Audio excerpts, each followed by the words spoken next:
कि अच्छा रिश्ता आ जाए तो इस्तिखारा नहीं करना, हां करनी है।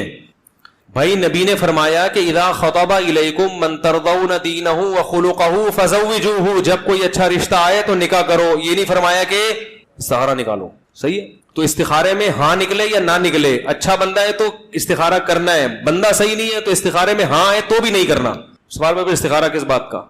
इस्तिखारा का जो मतलब लिया जा रहा है वो मतलब ही गलत है। आजकल इस्तिखारे में निकल रहा है तो आपका दिमागी फतूर भी हो सकता है। वो क्या हो गया? गलत कह रहा हूं? हदीस में तो कुछ भी नहीं है। हदीस में तो आता है जिसको कोई काम करना हो और वो बेचारा कंफ्यूज हो तो क्या करेगा? अल्लाह, तो वो दुआ पढ़ेगा, दुआ मांगेगा 2 रकत पढ़ के, उसमें क्या है, अल्लाह ये काम बेहतर है तो मुकद्दर कर दे, बेहतर नहीं है तो मुकद्दर ना कर। निकालने का तो कुछ है ही नहीं, मुझे बता दे कि ये अच्छा रिश्ता है, कोई पॉजिटिव कुछ भी नहीं है। इस दुआ की बरकत से क्या होगा कि और अल्लाह की मदद शामिल हाल हो जाएगी। करना वही है जो समझ में आ रहा है, और अच्छा रिश्ता है तो समझ में नहीं आ रहा तो इसका मतलब आप अच्छे नहीं हो, फिर आप खुद फॉल्ट है आपके अंदर। और अगर रिश्ता अच्छा नहीं है फिर समझ में आ रहा है तो भी आप अच्छे नहीं हो। तो पहले अपने आप को अच्छा बनाओ ताकि अच्छे लोग आपको समझ में आए और बुरे लोग आपको समझ में नहीं आए। हाँ, ये फैसला नहीं हो रहा कि रिश्ता, ये बंदा ठीक भी है या नहीं है, तो उसका भी इस्तिखारे से नहीं पता चलेगा। उसके बारे में रिपोर्ट तलब करो। क्या तलब करो? रिपोर्ट। मैं वही मस्कत में था तो वही एक मौलाना अबुल हसन अली नदवी रहमहुल्लाह ताला के शागिर्दों में से एक बड़े आलिम थे, वो मुझे मिले। उन्होंने कहा आपका यजीद के बारे में कुछ बयानात आए हैं, तो मैं कुछ यजीद के बारे में, मेरे पास भी कुछ हवाले हैं, आपको लिखवाता हूँ। मैंने कहा लिखवाएं। तो जब मैं लिखने लगा ना तो मैंने ऊपर उन्वान डाला यजीद के बारे में रिपोर्ट। वो उनकी नजर पड़ गई। उन्होंने कहा ये क्या? मैंने कहा हमारा यही स्टाइल है। मैंने कहा जो कुछ आप बताएं रिपोर्ट पेश कर रहे हैं ना। मैंने कहा हमारा उन्वान ऐसे ही होता है, आप खैर इसको ना देखें, आप रिपोर्ट लिखवाएं। तो उन्होंने कहा वो फलाना ने लिखा हुआ ऐसा था। मैंने कहा रिपोर्ट तो रिपोर्ट ही है ना ये, चाहे वो आप इसको उर्फ में रिपोर्ट ना कहें, लेकिन हम पुलिस की तरह रिपोर्ट लिख रहे हैं यजीद के बारे में। तो मैंने कहा कि भाई अगर रिश्ता अच्छा आया है तो आप रिपोर्ट लिखें इस रिश्ते के बारे में। और रिपोर्ट कहां से? पुलिस जब रिपोर्ट लिखती है तो आपसे पूछते हैं ना भाई कहां से आया चोर, क्या हुआ, तो आप भी उस मोहल्ले में जाके उस बंदे से मुताल्लिक अहले मोहल्ला से रिपोर्ट तलब करें। भाई किसी ने घंटी बजा के भागते हुए तो नहीं देखा इसको, चप्पल चुराते हुए तो नहीं देखा, स्कूल में कैसा है, कॉलेज में कैसा है, अब्बा से इसका सलूक कैसा है, अम्मा से इसका सलूक, तनख्वाह कितनी है, कोई बीमारी तो नहीं है भाई, ये जो जुकाम आपको हो रहा है ये दायमी तो नहीं है, अभी चलो अभी मुझे देख के छींक आ गई आपको, ऐसा तो नहीं है कि हर वक्त छींकते ही रहते हो। तो ये सारी रिपोर्टें लिख के अगर ये इसमें क्लियर आ रहा है तो इस्तिखारे में ना आए तो भी यहां हां करनी है। और अगर रिपोर्टें क्लियर नहीं आ रही तो इस्तिखारे में पॉजिटिव आए तो भी आपने ना करनी है। अपने बच्चियों को इस्तिखारों की भेंट मत चढ़ाओ। और अगर कुछ रिपोर्टें पॉजिटिव और कुछ नेगेटिव, तो फिर यह देखना है कि सारी रिपोर्टें किसी के बारे में ना पॉजिटिव होती हैं ना सारी नेगेटिव। तो ये देखो कि ये जो पॉजिटिव चीजें हैं ये क्या इस काबिल है कि इस पॉजिटिविटी के होते हुए इस कुछ नेगेटिविटी को बर्दाश्त कर लिया जाए। मसलन बच्चे के 4 महीने लगे हुए हैं, पॉजिटिव रिपोर्ट, बच्चे की दाढ़ी है, पॉजिटिव में डाल दिया, रिपोर्ट लिखो ना, ऊपर लिखो कि वसीम के बारे में रिपोर्ट। भाई मैं हकीकत बता रहा हूं, आपकी बच्चे के लिए रिश्ता है वसीम का, मैं वसीम बदामी कहने वाला था, खैर वसीम का रिश्ता आया, मुझे नहीं पता वसीम बदामी है लेकिन नाम बहुत सुना, वसीम का रिश्ता आया, आपने कहा वसीम भाई रिपोर्ट, तबलीग में 4 महीने लगे हुए हैं, रिपोर्ट पॉजिटिव में डाल दिया, दाढ़ी भी पूरी है पॉजिटिव, भाई घर में सबसे सलूक अच्छा है, महल्ले वाले भी तारीफ कर रहे हैं, भाई बड़ा जब भी गुजरता है, कभी हमने किसी औरत को झांकते हुए इसको नहीं देखा, अगर कभी देखा भी है तो टिकटिकी मान के देखा है इसने, इतनी हिम्मत नहीं है कि, तो आपने सारे पॉजिटिव, और भाई नंबर भी इम्तिहान में अच्छे आते हैं, जॉब भी अच्छी है, सारी पॉजिटिव, गुटखा खाता है नेगेटिव में डाल दो, सिगरेट पीता है नेगेटिव में, सही है ना। अब 2 नेगेटिव और सारे क्या आ रहे हैं पॉजिटिव, तो आप देखो यार इतनी सारी चीजें होते हुए गुटखा काबिल बर्दाश्त है या नहीं है। तो बच्ची से कहो बेटा देखो बहुत अच्छा आदमी है, गुटखा बर्दाश्त कर लोगी, है भाई। अगर वो कहे कि बर्दाश्त नहीं कर सकती तो उससे बोलो ठीक है, एक और दूसरा है वो गुटखा नहीं खाता, वो गुटखा नहीं खाता, शक्ल अच्छी नहीं है, ये है गुटखा नहीं खाता, सारे कवाइफ वही हैं, तबलीग में वक्त भी लगा हुआ है। और ये मैं आपको मजाक नहीं कर रहा, हकीकत बता रहा हूं, इस्तिखारों की भेंट मत चढ़ाओ, ग्राउंड रियलिटी को देख के फैसला करो सूटेबल है या नहीं है। तो आपने बच्ची को दिखाया देखो बेटा ये एक दूसरा वाला है, गुटखा नहीं खाता, सिगरेट नहीं पीता, पान नहीं, बहुत बेहतरीन दांत देखो कैसे नीट क्लीन, ऐसा लगता है तेजाब से धोता है रोजाना दांत, लेकिन इसमें मसला तबलीग में भी वक्त लगा हुआ है, मसला ही शक्ल देख रही हो शक्ल, तो वो कहेगी भाई इतना बदसूरत आदमी मुझे बर्दाश्त नहीं। चलो ये तीसरा है, इसकी शक्ल अच्छी है, गुटखा भी नहीं है, लेकिन तुम आलिमा हो, तुम दीनदार हो, न तबलीग में वक्त लगा इसका, न उलमा के बयानात सुनता है, और कुछ पता नहीं है कब दीन से वापस फिर जाए।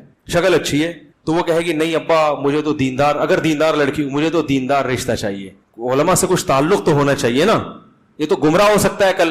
तो ऐसे 5-10 रिश्ते बता दिए, बीवी बच्ची को कोई भी पसंद नहीं आ रहा, तो फिर आप उसको बोले बेटा मेरे बस में यही था, तेरे लिए कोई ऑर्डर पे बनवाना पड़ेगा, है जो खूबसूरत भी हो, जॉब भी अच्छी हो, खानदान भी अच्छा हो, कद भी अच्छा हो, दीनदार भी हो, पान गुटखा भी ना खाता हो, उलमा से ताल्लुक भी हो, माँ बाप भी उससे खुश हो, महल्ले वाले भी उससे खुश हो, नजर हमेशा नीचे रख के चलता हो, तो बेटा इसके लिए मैंने ऑर्डर दिया है, ऑर्डर पे माल तैयार हो रहा है। तो जाहिर है इंसान ऑर्डर पे तैयार नहीं होते, तो उसको कहेंगे बेटा फिर तुम शादी करना, इन्हीं 10 में से जिसको बोलोगी तो वो खुद फैसला करे, आप भी फैसले में मदद करें, क्योंकि असल तो बाप को बड़ी वैल्यू है इस्लाम में। तो आप बताएं, देखो ये जो सबसे पहला वाला था ना, सारी चीजें थी, सिर्फ गुटका रह गया था, तो शादी कर लो, मोहब्बत से गुटका छुड़वा देंगे उसको, हम यूट्यूब पे वीडियो दिखाएंगे, देखो ये कैंसर का मरीज, ये कैंसर का मरीज, और नई कमबख्त छोड़ता तो उससे बोला भाई कमरे में आने से पहले वो तेजाब की बोतल रखी है, उससे कुलियां करोगे तो आपको आने की इजाजत। और अगर वाकई गुटखा इतनी काबिल नफरत चीज है तो फिर वो दूसरा ऑप्शन, शक्ल अच्छी नहीं है, अखलाक तो अच्छे हैं, कुछ दिनों में ये मखंचू अच्छा लगने लगेगा, उसको बताएं देखो मैंने गधा पाला था, शक्ल बिल्कुल अच्छी नहीं थी, लेकिन मैंने 1 साल बाद वो गधा बेचा है, मुझे कितना अफसोस हुआ। तो बेटा देखो गधे के साथ भी इंसान रहता है तो मोहब्बत हो जाती है, ये तो फिर भी इंसान है, थोड़ी बेचारी की डिजाइनिंग अजीब सी है, तो देखो तुम्हारी अम्मी ने भी तो बर्दाश्त किया है ना। तो इस किस्म के फजाइल सुना के उसको कायल करें, लेकिन लोग ऐसा काम, और मशवरा भी ले सकते हैं नहीं, लोग सारी चीजों को, ग्राउंड रियलिटीज को यकसर नजरअंदाज करके किसी जाहिल पीर के पास जाएंगे, इस्तिखारा निकाला है, उसने कहा ये नो, इस्तिखारा निकाला है, उसने कहा है हाँ, कोई ऐसे इस्तिखारे की अल्लाह ने जिम्मेदारी नहीं ली। नबी ने जब भी फैसला किया ग्राउंड रियलिटी को सामने रखकर फैसला किया है। इस पर पूरा जुम्मे का मेरा 1 घंटे का बयान है, तो आपने भी फैसला करना है ग्राउंड रियलिटी को सामने रखकर। इस्तिखारा वैसे ही करें ताकि अल्लाह की मदद पैदा क्यों किया उस पे मैं, और फिर मेरा रिएक्शन उस पे। अफसोस की बात है उस मेरे रिएक्शन पर भी ज्यादातर कमेंट्स उस लड़की के हक में आए हुए थे। इसका मतलब अल्लाह करे तुम्हारी बेटियां भी तुम्हें ये ताना दें, फिर हम देखेंगे तुम्हारे दिल पे क्या आ रहे चल। लोग कहते हैं कि ये गरीबों के लिए, अमीरों के लिए नहीं है। और भाई दुनिया में अमीर गरीब हमेशा से रहे हैं, गरीबों के भी बच्चे पैदा होते रहे हैं, अमीरों के भी। जिन लोगों ने उस पे पॉजिटिव कमेंट्स किए ना, उस एक लड़की अपने बाप से कह रही है कि जब खिला नहीं सकते थे पैदा क्यों किया। खुदा की कसम बाप के दिल पे जो आरे चलेंगे वो बाप जानता है, या तो तुम बाप नहीं हो या आइंदा जिंदगी में कभी बाप बनने का तुम्हारा प्रोग्राम नहीं है। तो जिन लोगों ने पॉजिटिव, मेरे उस क्लैरिफिकेशन के बाद भी जिन लोगों ने उस लड़की को फेवर किया ना, सही कह रही है, मेरी बद्दुआ है कि अल्लाह करे तुम्हारी बेटियां तुम्हें यही कहें बड़े हो। और गरीबों की बेटियां अक्सर ऐसा कहती नहीं है, ऐसा मालदारों की बेटियां कहती हैं। गरीब की बेटी को आदत ही नहीं होती लग्जरी लाइफ की, वो रूखी सूखी की आदि होती है। अब्बा जो 2 टुकड़े दे देगा ना वो खुशी खुशी खा लेगी। ये मसले अमीरों के हैं, गरीबों के नहीं है। फिल्म में गरीब के दिखाए गए हैं, फिल्म की दुनिया और होती है, हकाइक की दुनिया और होती है। फिल्म में दिखाया गरीब बाप है जिसकी बेटी ताना दे रही है। भाई साहब गरीबों की बेटियां ये ताना नहीं देती, ये ताना किसके यहाँ चलता है? अमीरों के। हमने अपनी आंखों से देखा है, हवाई बातें नहीं कर रहे। अमीर बाप के अमीर बेटे कहते हैं अब्बा जो तुझे हमें देना चाहिए था वो तूने हमें नहीं दिया, क्योंकि हवस उनमें ज्यादा होती है। तो अल्लाह की कितनी नेमतें मेरे भाई, नींद की नेमत दे दी। जिनको नींद नहीं आती उनसे पूछो, हमें तो आती है, अल्लाह का शुक्र है, बेवक्त आती है लेकिन हो जाती है पूरी, तभी तो चल रहे हैं। लेकिन कुछ लोग ऐसे जो नींद की नेमत से महरूम। हाँ, मैं वो नीलाम घर का सुना रहा था, उसमें सवाल आया था कि एक आदमी वो है जिसको 1 हफ्ता खाना और पीना ना मिले, और एक आदमी वो है जो 1 हफ्ता सोए नहीं, तो इन दोनों में से कौन पहले मरेगा? फौरन जहन जाता है कि यार जिस बेचारे को खाना पीना नहीं मिला वो मरेगा। ना ना ना, जो सोया नहीं है ना वो पहले मर जाएगा। नींद की नेमत खाने पीने की नेमत से ज्यादा है। समझते हो गए नहीं समझते? तो इसलिए मैं लोगों से भी कहता हूं अपनी नींद को सही करो। लंबी नींद नहीं, क्वालिटी वाली नींद। सो तो रहे होते हैं 12-12 घंटे, सो नहीं रहे होते, जाग रहे होते हैं वो। उनको सब पता होता है क्या हो रहा है मार्केट में, तो सो थोड़ी रहे फिर तुम। गहरी नींद तो अल्लाह की कितनी नेमतें हैं भाई। उसने दिमाग को अपने कंट्रोल में रखा, हाथ हमारे कंट्रोल में। जब थक जाएंगे हम हाथ को रोक लेंगे, बोलना थक जाएंगे, बोलते बोलते गला थकेगा, गले को रोक लेंगे, लेकिन दिमाग जब सोचते सोचते थकेगा, दिमाग को दिमाग कंट्रोल नहीं करेगा। दिमाग को कौन कंट्रोल करता है? डायरेक्ट अल्लाह। अल्लाह कहते हैं मैं क्या करता हूँ? मुसल्लत करता हूँ, मुसल्लत। ऐसी मुसल्लत होती है ना, पूरी यूं यूं करके जाग रहा होता है आदमी, ऐसे ऐसे, फिर भी सोता है। तो ये अल्लाह की नेमत है। और कभी सोते हुए आदमी को देखा करो, कितना सुकून उसको देख के मिलता है ना। खराटे ले हुआ है, दुनिया जहान से बेखबर, ख्वाब में 4 शादियां भी कर रहा होता है, कोई टेंशन नहीं होती। अमेरिका जा रहा है, जापान घूम के आ गया साहब। तो अभी मेरा ख्वाब में दोबारा जापान का दौरा हुआ है। तो जब इतनी सारी नेमतें अल्लाह ने दी हैं और इसकी हमसे कोई कीमत वसूल नहीं की, तो अल्लाह ये कहते हैं कि मुझे तुम्हारी बिल्कुल भी जरूरत नहीं है, तुम सारे मिलके मेरी नाफरमानी करो, मेरी हुकूमत का कोई नुकसान नहीं, सारे मिलके मेरे शुक्रगुजार बन जाओ, मेरा 2 टके का फायदा नहीं है। ए अल्लाह, फिर जब कुछ ना तुझे फायदा हो रहा है, ना नाफरमानी से तुझे नुकसान हो रहा है, और तेरी इबादत करने वाले फरिश्ते ऑलरेडी पहले से बहुत हैं, तो फिर तुझे क्या जरूरत है कि ये पार्टीशन नहीं की तो मैं गुस्से हो जाऊंगा? है भाई, औरतों को इधर नहीं किया, इधर कर दिया तो मैं गुस्से हो जाऊंगा। तो इसमें क्या जा रहा है? इतना गुस्सा क्यों हो रहा है? तभी तो ये एथियस्ट लिबरल लोग यही तो एतराज करते हैं, यार अल्लाह तो बहुत बड़े ज़र्फ का है, अगर वो खुदा कोई है तो उसको इससे क्या कि तुमने फजर छोड़ दी, तुमने जोहर नहीं पढ़ी तो मैं गुस्सा हो जाऊंगा। ये इतना छोटे दिल का है अल्लाह, माज़अल्लाह। समझ में आ रही है कि नहीं आ रही? उसका जवाब ये कि अल्लाह ताला गैरत वाला है। ऑर्डर की नौयत नहीं देखी जाती कि ऑर्डर किस किस्म का है। ऑर्डर में बाज दफा इसलिए जान पड़ती है कि देने वाला कौन है। अब आप तो कहेंगे पार्टीशन कर दी तो क्या हो गया, थोड़ा सा आंख मटक्का हो जाता ना तो क्या हो गया, कोई लेके थोड़ी भाग रहा है, किसी और की शादी में आए हैं भाई, सही है ना, आंख मटक्का हो गया तो क्या हो गया। अल्लाह कहता है भाई, अल्लाह ऐसी जात नहीं है जिसके कोई एहसास और जज्बात ना हो। हमें कुरान से पता चलता है अल्लाह गजबनाक भी होता है, अल्लाह मोहब्बत भी करता है, अल्लाह रहम भी खाता है, लेकिन उसकी कैफियत हमें मालूम नहीं है, उसकी हकीकत अल्लाह ही बेहतर जानता है कि कैसे करता है। अल्लाह अगर ऐसा होता ना, उसको कोई फर्क ही नहीं पड़ रहा होता, तो फिर तो ठीक है, जो मर्जी करते रहो। लेकिन अल्लाह क्या कहता है, जब मैंने इतने एहसानात किए तो मैं फिर भी जब तुम मेरी नाफरमानी करते हो, मेरी मुखालफत करते हो, तो मुझे गुस्सा आता है कि तुम हर एक को वैल्यू दे रहे हो, मेरे ऑर्डर को वैल्यू नहीं दे रहे। और थोड़ा नहीं आता, बहुत आता है, लेकिन अल्लाह वो दिखा नहीं रहा होता। इसकी मिसाल कुरान मजीद में है, 25वें पारे में, आप जाके देख लें, मेरे तफसीर के लेक्चर भी अपलोड होते हैं ना, वो भी देख लें। इन्नल्लज़ीना कफरू युनादौना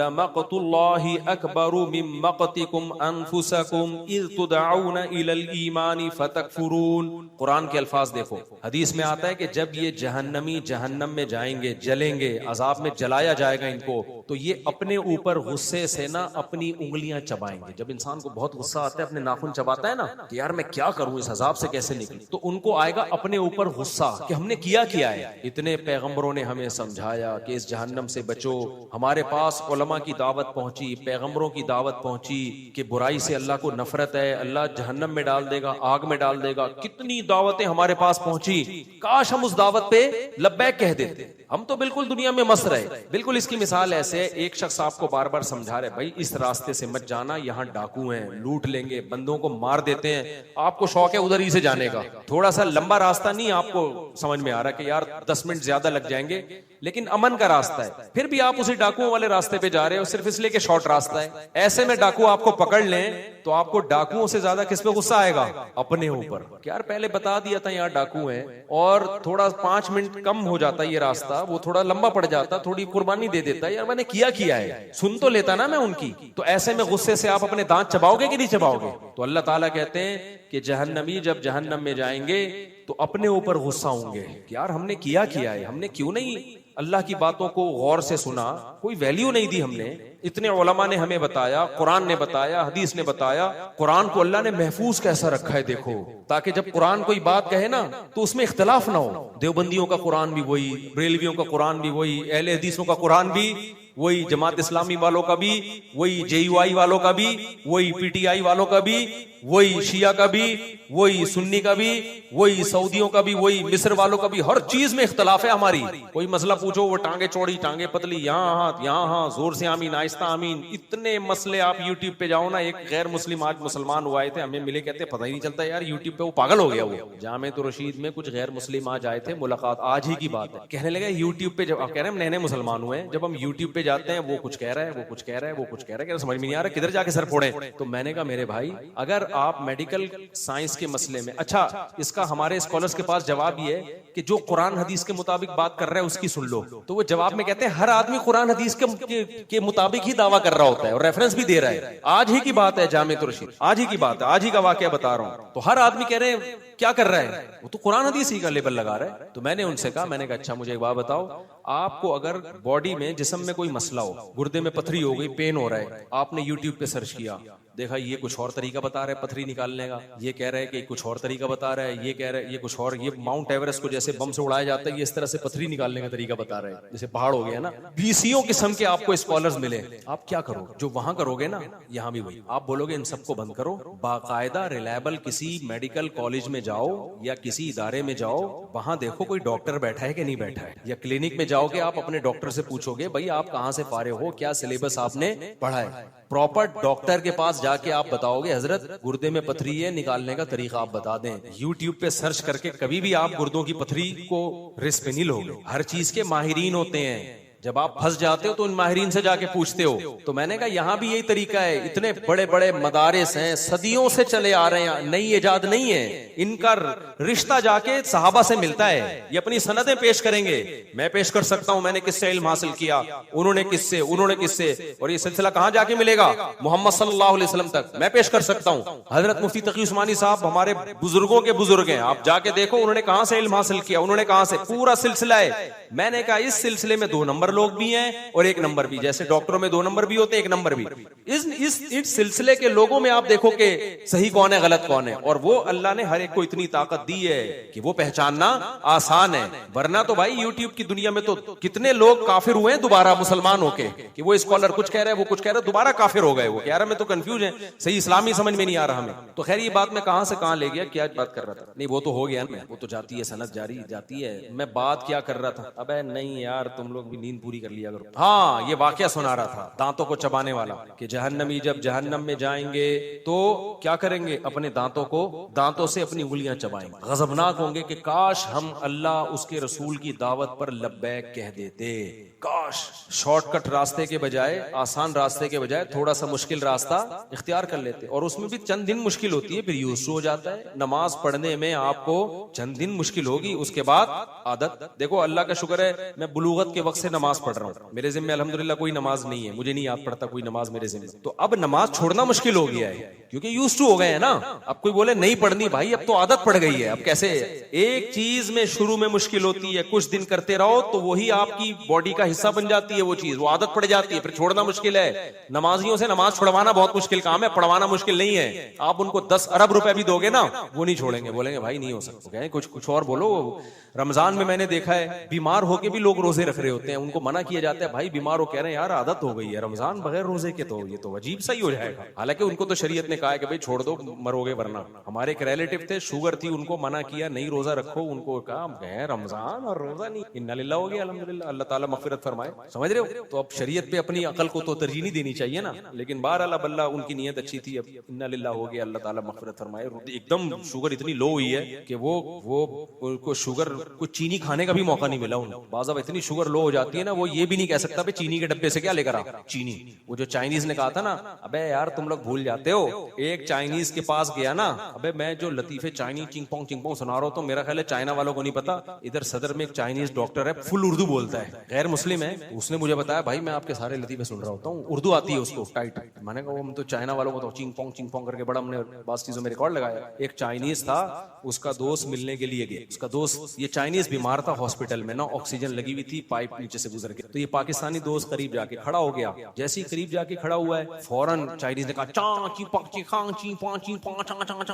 करते करते मर गया। अब ये पाकिस्तानी दोस्त ने बोला यार एन मरते हुए कुछ बोल कर गया है तो ये हल्की बात कुछ मुझे नसीहत करके गया। उसने वो सारे अल्फाज याद कर लिए, ची पाँ के, यार इसका मतलब तलाश करवाता। चाइना गया, पूछा यार ये मेरे दोस्त ने ये बोला था ची पाँ इसका मतलब क्या है? उसने कहा इसका मतलब है उल्लू के पट्टे ऑक्सीजन के पाइप से पाँव हटा, सांस रुक रहा है मेरा, समझ रहे हो? तो ये किस पे सुना है मैंने? हाँ, तो वो शुगर की पेशेंट बेचारी खातून थी जिनका शुगर में इंतकाल हुआ ना रोजा रख के, तो अब उनको शुगर एकदम इतनी डाउन हुई है कि ये कहने का भी मौका नहीं मिला उल्लू के पट्टे चीनी के डब्बे से चीनी ला। रिश्तेदार तो हैरान है ना ये हो क्या गया है ना, अम्मा को बेचारी को अजीब सी हो गई है, तो वो इतना भी मौका नहीं मिला कि भाई चीनी खिला मुझे, कुल शरीफ बाद में पढ़ लेना, ठीक है ना, पहले चीनी ले, उससे पहले ही इंतकाल हो गया। खैर अल्लाह मगफिरत फरमाए, बहुत पुराना वाकया, अभी नया वाकया नहीं है ये। तो अब तो मगफिरत उम्मीदें हो भी गई होगी, इतना टाइम गुजर गया है। तो क्या कह रहा था यार मैं, हाँ, तो अल्लाह क्या कहते हैं कि ये लोग ना अपनी उंगलियां चबाएंगे जहन्नम में नफरत से, अपने ऊपर नफरत से। तो अल्लाह पता है क्या कहेंगे, इन्नल्लज़ीना कफरू युनादौना, इनको पुकारा जाएगा अल्लाह की तरफ से, फरिश्ते पुकार के कहेंगे लमक़तुल्लाहि अकबरु मिन मक़तिकुम अनफुसकुम, आज तुम्हें अपने ऊपर बहुत गुस्सा आ रहा है जब तुम्हें अल्लाह की तरफ बुलाया जाता था और तुम इग्नोर करते थे और कहते थे हटो ये मौलवी लोग आ जाते हैं दीन की बातें करने के लिए, हर वक्त नमाज। मुल्क की तरक्की असल क्या है? अंग्रेज चांद पे पहुंच गया और ये कह रहे हैं जिना मत करो। अंग्रेज जनाब जापान ने ऐसी ट्रेनें इजाद कर ली हैं सेकंड में यहां से वहां, और ये कहते हैं जिना मत करो, शराब मत पियो। भाई इन चक्करों से निकलो, ट्रेनों में बैठो, जू करके यहां से वहां पहुंचो, तो क्या होगा, यहां से वहां पहुंच जाएगा भाई, बिलाखिर पहुंचना तो कब्र में ही है ना। हम इसके कायल हैं कि ट्रेनें ऐसी ही होनी चाहिए जैसे जापान में, ऐसा ना हो कि हम ये जो बदहाली है मुल्क में इसको हम अप्रिशिएट कर रहे हैं या प्रोमोट कर रहे हैं, इन हुक्मरानों को हम अप्रिशिएट कर रहे हैं या इस बदहाली को प्रोमोट, ऐसा नहीं है। लेकिन पहल क्या है? पहले अल्लाह के अपने बारे में पूछेगा, ट्रेनों के बारे में बाद में सवाल हो। और अगर अल्लाह के हो गए तो ट्रेनें भी ठीक हो जाएंगी। ये ट्रेनें भी तो इसी वजह से खराब है कि करप्शन है। अगर अल्लाह का खौफ होगा तो करप्शन खत्म। करप्शन खत्म दो चीजों से होती है, अल्लाह के खौफ से या कानून से।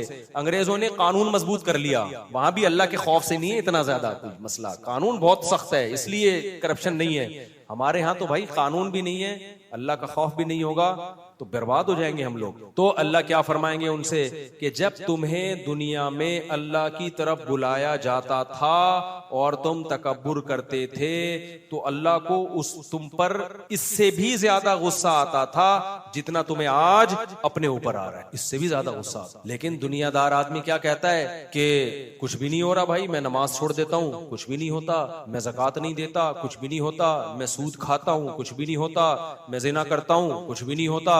तो अल्लाह कहते हैं कि मुझे इससे भी ज्यादा गुस्सा आता था जितना तुम्हें आज आ रहा है। फर्क तुम में और मुझ में ये है कि तुम में हिल्म नहीं है, बर्दाश्त नहीं है, मुझ में क्या है? हिल्म है। मैंने कहा एक वक्त रखा है हिसाबो किताब के लिए। ये जो गजा पे बमबारी हो रही है ना, मजलूम मर रहे हैं, हमें तरस आता है तो क्या अल्लाह को नहीं आता होगा? लोग देखते हैं ना वीडियोस में बच्चों कैसे खून में लिपटे हुए, कैसा दिल पिघलता है। आप क्या समझते हो अल्लाह को कुछ नहीं होता? अल्लाह में हिल्म बहुत है। अल्लाह कहते हैं ला तहसबन्नल्लाह गाफिलन अम्मा यामलुज़ ज़ालिमून। हमें बस इश्काल होता है ना, अल्लाह तू तो बड़ा जालिम है, माज़ अल्लाह कुछ भी नहीं कर रहा। हम अपनी हुकूमतों से मुतालबा करते हैं कुछ करो, लोगों से मुतालबा करते हैं कुछ करो, तो अल्लाह तू कौन सा माज़ अल्लाह कुछ कर रहा है? अल्लाह जवाब में क्या कहते हैं? ला तहसबन्नल्लाह गाफिलन अम्मा यामलुज़ ज़ालिमून। जालिम लोग जो कुछ कर रहे हैं अल्लाह को हरगिज इनसे गाफिल मत समझो। अल्लाह जब तू सब देख रहा है, गाफिल भी नहीं है, अजाब क्यों नहीं देता? इन्नमा युअखिरुहुम लियौमिन तशखसु फीहिल अबसार। अल्लाह कहते हैं मेरा हिल्म बर्दाश्त, मैंने एक दिन रखा है हिसाबो किताब का, उस वक्त तक मैं जालिम को मोहलत देता हूं। दुनिया में बहुत कुछ गलत होगा, इससे भी ज्यादा गलत हुआ है दुनिया में। और भाई पैगंबर ज़करिया अलैहिस्सलाम, पैगंबर का कितना बड़ा मकाम होता है। आज किसी हम जो उबैदुल्लाह बिन ज़ियाद कूफा का गवर्नर, उस पे लानतें क्यों भेजते हैं? हुसैन इब्ने अली को कत्ल किया ना उसने करबला में, नबी के नवासे को। पूरी दुनिया में कोई है जो उसका नाम एहतराम से ले इब्ने ज़ियाद का? इतने बड़े बड़े जुल्म हुए, अल्लाह ने उसे कुछ किया? वो फिर भी गवर्नर रहा, ना माजूल हुआ, दंदनाता रहा, अपनी तभी मौत मरा है वो। आप खुद अंदाजा लगाओ, आज किसी नेक आदमी को कोई कत्ल कर दे, इंसान की रूह कांप उठती है। नबी के नवासे के कत्ल पे क्या हुआ होगा? यानी कैसा, कितना बड़ा जुर्म है ना। और वो गर्दन काट के नबी के नवासे की कातिल ने माज़ अल्लाह इब्ने ज़ियाद के सामने लाके रखी है, सामने लाके रखे। क्या यानी जरा सा इंसान के सीने में दिल हो, कांप जाता है, ये बात सुन के कांप जाता है। और वो बदबख्त क्या कर रहा था? छड़ी से आपके होठों को टच कर रहा है। वहां साहबी रसूल ने फरमाया कि बस कर, मैंने मोहम्मद सल्लल्लाहु अलैहि वसल्लम को कई बार इन होठों पे अपने होठ रखते हुए देखा है। इतना बड़ा मकाम उन होठों का कि इन होठों पे नबूवत के होठ टच हुए। कितना बड़ा जुल्म हुआ। तो कोई जलजला आया? कोई आसमान फटा? बोलो ना, कुछ भी नहीं हुआ। क्यों? ये आयत बार बार हमें तसल्ली देती है, ला तहसबन्नल्लाह गाफिलन। अल्लाह कहते हैं अल्लाह को गाफिल मत समझो। लम्हे में बर्दाश्त है। जकरिया अलैहिस्सलाम तो पैगंबर थे, कितने मुबारक पैगंबर। कुरान ने कैसा तस्करा किया जकरिया अलैहिस्सलाम का। सूरह मरियम उठा के देखो, जिससे पता चलता है अल्लाह को जकरिया अलैहिस्सलाम से कितनी मोहब्बत थी। या जकरिया इन्ना नुबश्शिरुका बिगुलामिन इस्मुहु यहया लम नजअल लहु मिन क़ब्लु समिया। जकरिया अलैहिस्सलाम बूढ़े, बीवी 5, सारी जिंदगी अल्लाह से दुआएं मांगते रहे, मेहराब में इबादत करते रहे सारी जिंदगी। इतने महबूब पैगंबर। फिर अल्लाह कहते हैं हमने जकरिया को बुढ़ापे में खुशखबरी दी, इन्ना नुबश्शिरुका बिगुलाम, ए जकरिया तुझे लड़का भी मिलेगा और उसका नाम हम पहले से बता दें यहया होगा। और इस नाम का इससे पहले इस कायनात में कोई शख्स, कोई बेटा नहीं गुजरा। ये नाम भी हम सेलेक्ट करके दे रहे हैं। और सय्यदन व हसूरा, वो सरदार होगा, इंतहाई दर्जे का पाक दामन शरीफ होगा। और या यहया खुदिल किताब बिकुव्वा, उसको नबूवत मिलेगी। कितने बड़े फजाइल जकरिया अलैहिस्सलाम के कि उनको ऐसे बेटा मिल रहा है। मामूली थे क्या जिनको? फिर वो कह रहे हैं अल्लाह बुढ़ापे में मुझे कैसे बेटा मिलेगा, मेरी बीवी तो बांझ है भाई। अल्लाह जवाब में क्या कहते हैं, कद खलक़तुका मिन क़ब्लु, ए ज़करिया मैंने तुझे पानी से इंसान बना दिया, तो बुढ़ापे में तुझे औलाद नहीं दे सकता।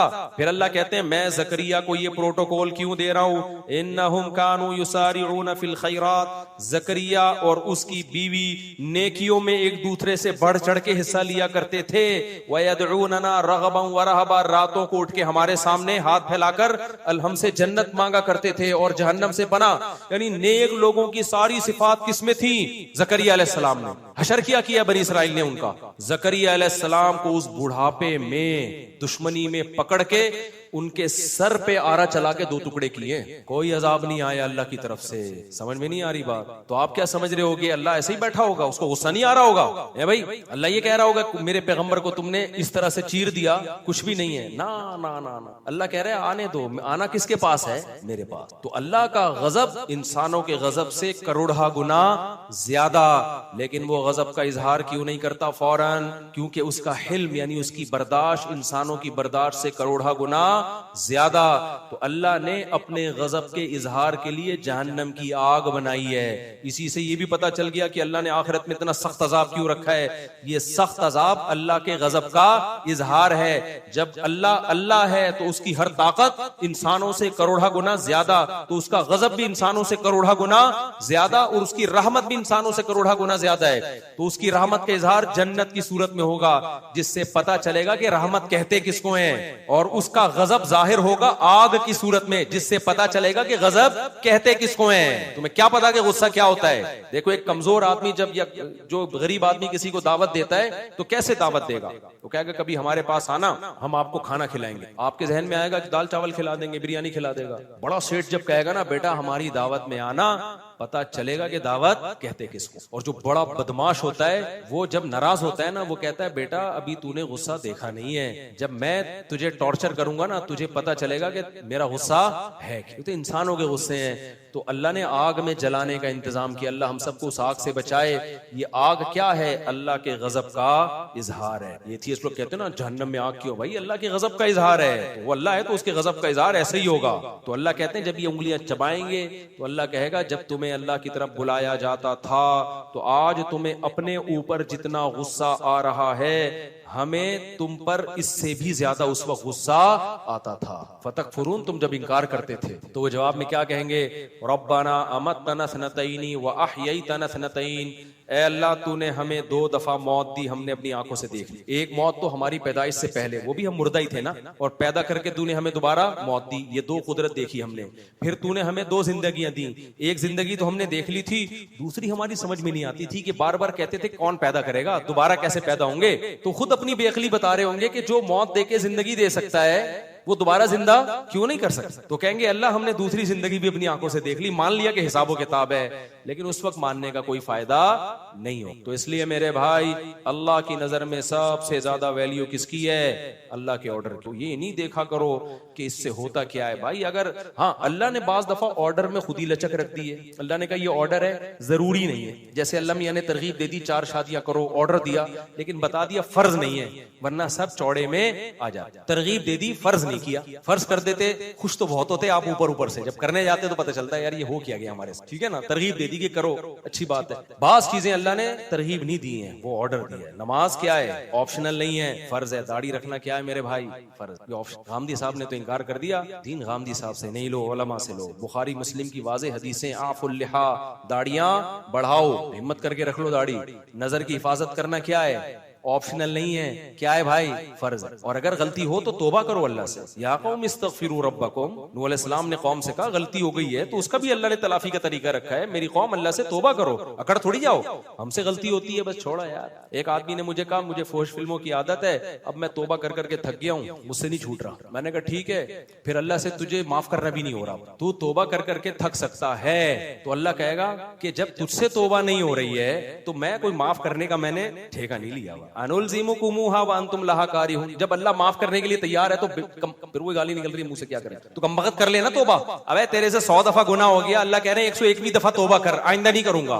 अज़म कर और बचने के असबाब इख्तियार कर। मैं 101वीं दफा भी क्या करूंगा? माफ करूंगा। फिर बचने की कोई, लड़ता रहे यार सारी जिंदगी शैतान से, फड्डा है तेरा। कलाबाजियां, शैतान को तू कभी गिरा दे, कभी शैतान तुझे गिरा, फड्डा रहे। जिस दिन तूने हथियार डाल दिए ना कि मुझसे नहीं होता, अल्लाह कहेगा फिर मुझसे भी नहीं होता। सही है ना? जब तक आजिज़ी दिखाता रहेगा ना, लड़ता रहेगा अल्लाह से। अल्लाह से लड़ने का मतलब माफिया मांगता रहेगा। तो अल्लाह कहता है 100 दफा तौबा टूटे, 101वीं दफा भी कबूल करूंगा मैं। जहां हथियार डाल दिए मुफ्ती साहब, मुझसे नहीं छूट रही, मैं छोड़ो यार, अब तो बस छोड़ो, फिर जाओ जहन्नम में, अल्लाह कहेगा जाओ। इसलिए भाई गुनाह हो भी रहे ना तो तौबा का ताल्लुक अल्लाह से खत्म मत करो, फिर छोड़ो। बदनजरी हो गई फिर तौबा करो, फिर हो गई फिर तौबा करो, फिर हो गई फिर तौबा करो। परेशान हो गए तौबा करो, किसी भी तरह से करो भाई, छोड़ने की कोशिश में लगे रहना है। कोशिश जिस दिन छोड़ दी ना तो अल्लाह कहेगा जब तू खुद जहन्नम पे मुतमईन हो गया है तो फिर हम तुझे जबरदस्ती नहीं बचाते अल्लाह ताला के, नहीं तू कूदना चाह रहा है, हम कहें नहीं मैं नहीं, मैं अल्लाह कहते हैं मैंने जहन्नम भी किसी सिलसिले में बनाई है, ठीक है ना, इसमें भी किसी को भेजना है मैंने, ये खाली नहीं रहेगी। जैसे हमारे यहाँ गवर्नमेंट नलके लगाती है तो पानी के लिए, लेकिन वो अक्सर खाली रहते हैं, तो हम गवर्नमेंट से कहते हैं किस सिलसिले में आपने लाइनें बिछाई थी, गवर्नमेंट कहती है सिलसिला छोड़ो, पानी नहीं है। तो अल्लाह के यहाँ ऐसी धांधली नहीं है कि अल्लाह जहन्नम बना दे और कह जाएगा इसमें कोई भी नहीं, बनाई है अल्लाह को पता था इसको भरूंगा मैं इंसानों से और जिन्नात से। इसी तरह अल्लाह ने जन्नत बनाई और उसमें भी बहुत सारे लोग जाएंगे, 2-4 आदमी नहीं जाएंगे, 2-4 स्कॉलर कहते हैं कि हम ही जाएंगे, ऐसा दीन पेश करते हैं कि यही है बाकी सारे घास खा रहे थे, ऐसा नहीं है भाई। जन्नत में भी बहुत बड़ी तादाद में लोग जाएंगे। अगर ये सारे गुमराह होते, ये सारे उलमा सोलहा हनफी मालिकी शाफी 99% तो यही है, हनफी मालिकी शाफी अंबली, बाकी 1% है जो किसी फिका को फॉलो नहीं करते। तो अगर वो ठीक है, ये सारे गलत हैं, तो फिर तो जन्नत में कौन जाएगा भाई, 4-6 आदमी जाएंगे मेरा ख्याल है। तो इसलिए ये टाइमिंग का पता नहीं चल रहा मुझे यार। तो नमाज तो अच्छा 9 बजे है, मैं समझ रहा हूँ, शुक्र है, तो बस खत्म कर रहा हूँ मैं। तो मैं टॉपिक कहाँ से लेके चला था किधर निकल गया मेरे भाई। इसलिए कहाँ से हम चले थे, वो जो कुरान की आयत पढ़ी थी ना कि असल तो अल्लाह ने नाफरमानी की ये बुराई हर जगह अल्लाह ने बताई है कि जो मजहब को नहीं मानते खुशियों में इतराने लगते हैं और गमों में वो हाथ पांव उनके ढील, मायूसी होती है, फयूसुन कनूत, मायूस हो जाते हैं। तो खुशियों में इतराना नहीं है, नेमत मिले अल्लाह की भीख समझना। क्या समझना है? भीख। अल्लाह का शुक्र अदा करना है, गुनाहों से और दूर होने की कोशिश करना है, अपने गरीब रिश्तेदारों को घटिया नहीं समझना, उनसे ताल्लुक खत्म नहीं करना, और जब परेशानी आए तो बौखलाना नहीं है। क्या कहना है? इन्ना लिल्लाहि व इन्ना इलैहि राजिऊन, हम अल्लाह के लिए और हमने लौट के किसकी तरफ जाना है भाई? अल्लाह की तरफ जाना है। सब्र करना है, उस पे बौखलाना नहीं है भाई, जो मुकद्दर में था हो गया। और हमें तो वैसे भी परेशानियों में इसलिए जजा फजा की इजाजत नहीं है कि हम कौन सा इतने नेक हैं कि अल्लाह मियाँ सारी चीजें हमारी सेट करके चलाए, या तो हम सारे बिल्कुल छट चल रहे होते ना, एक काम तो हम करते नहीं अल्लाह के कहने पे। परेशानी आती है तो फिर अल्लाह से शिकायत, ये क्यों हो रहा है मेरे साथ? तो भाई तुम कौन सा ठीक चल रहे हो? तो परेशानी में सब्र करना है, खुशियों में आपे से बाहर नहीं होना। ये अल्लाह उसके रसूल सल्लल्लाहु अलैहि वसल्लम का हुक्म है। जो नेक लोग हैं, दीन पे चलने वाले लोग हैं, उनको सब्र की तौफीक मिलती है।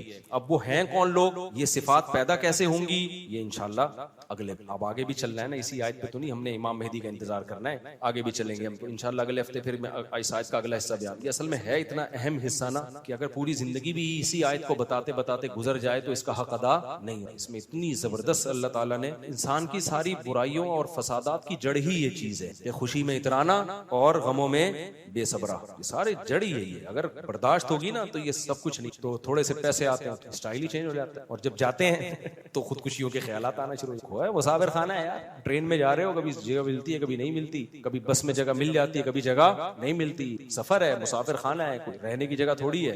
असल क्या है भाई, अल्लाह के हुक्म को राजी करना है तो जन्नत की सूरत में कामयाबी मिलेगी आखिरत में, वो असल है। और जहन्नम की सूरत में नाकामी होगी, वो नाकामी क्या है, असल है। उससे बचने की कोशिश करो।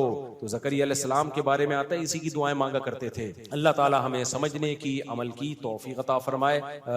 नमाज के बाद थोड़ी देर मसाइल का सेशन होगा, जो लोग बैठना चाहें बैठ सकते हैं, जाना चाहें तो जा सकते। बिस्मिल्लाहिर्रहमानिर्रहीम। जिस औरत के शौहर ने खर्चे के हवाले से अपनी जिम्मेदारियां पूरी ना की हों और अब बेटे भी माँ को 1000 का नोट और चंद चीजें देकर बरी जिम्मा हो जाएं, तो वो औरत सेविंग सर्टिफिकेट के मुनाफे से अपनी जरूरतें पूरी कर सकती है? नहीं, सूद है ये।